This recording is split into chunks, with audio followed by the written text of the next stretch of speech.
നല്ല ഭക്ഷണം കഴിച്ചിട്ടാണ് വണ്ണം കുറയ്ക്കേണ്ടത്. ഡോക്ടർ അഞ്ജല പർവീനാണ്, chief consultant, doctor Parveen Soumya health. Patients പറയാനുണ്ട്, ഞാനൊരു 1 മന്ത് ഫ്രൂട്ട് ഡയറ്റ് എടുത്തു, വെള്ളം ഫ്രൂട്ട്സ് മാത്രമാണ് കഴിച്ചത്, അതിനുശേഷം എനിക്ക് ഇന്ന ഹെൽത്ത് ഇഷ്യൂസ് വന്നു. ഒരുപാട് ഹെൽത്ത് ഇഷ്യൂസ് ഇത് കാരണം വരുന്നുണ്ട്. ഫസ്റ്റ് ഓഫ് ഓൾ നിങ്ങൾ ഫിറ്റ്നസ് നോക്കുകയാണെങ്കിൽ നിങ്ങളുടെ ഹൈറ്റ്, വെയിറ്റ് ചെക്ക് ചെയ്യുക, നിങ്ങളുടെ ബോഡി മാസ് ഇൻഡെക്സ് BMI നോക്കുക. ഹെൽത്ത് ചെക്കപ്പ് മസ്റ്റ് ആയിട്ട് ചെയ്യണം, അത് life style disease rule out ചെയ്യാൻ.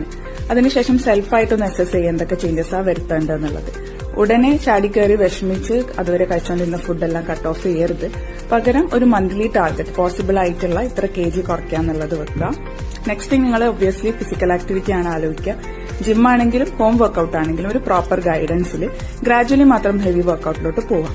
പിന്നെ എക്സസൈസ് ഒരു ചെറിയ ശതമാനം മാത്രമേ വെയിറ്റ് ലോസിൽ റോൾ ഉള്ളൂ. റിസൾട്ട് ഉണ്ടാണെങ്കിൽ ഇതിനോടൊപ്പം നിർബന്ധമായും കൺസിഡർ ചെയ്യേണ്ട വേറെയും കുറച്ച് കാര്യങ്ങളുണ്ട്. ഒന്ന്, ബോഡി ഹൈഡ്രേഷൻ, അതുപോലെ കഴിക്കുന്ന ഭക്ഷണത്തിൽ വേണ്ട ന്യൂട്രീഷൻസ് ഒക്കെ ഇൻക്ലൂഡ് ആണോ എന്നുള്ളത്, എന്തൊക്കെ ഭക്ഷണമാണ് ഒഴിവാക്കേണ്ടത്, നിങ്ങൾക്ക് വരുന്ന ടെംപ്റ്റേഷൻസും ക്രേവിങ്സും ഒന്നും ഹങ്കർ ആയിരിക്കില്ല, ക്വാളിറ്റി സ്ലീപ്പ്, അതുപോലെ എത്രത്തോളം സ്ട്രെസ് ഫ്രീ ആണെന്നുള്ളതും നിങ്ങളുടെ ഫിറ്റ്നസ് ജേർണിനെ എഫക്ട് ചെയ്യുന്നുണ്ട്.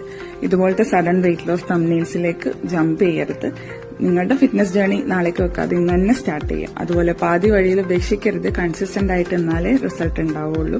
ഓരോരുത്തരുടെ ലൈഫ് സ്റ്റൈൽ ഡിഫറെന്റ് ആണ്, അതുകൊണ്ട് റിസൾട്ട് കിട്ടുന്ന ടൈമും ഡിഫറെന്റ് ആയിരിക്കും. Thanks for watching.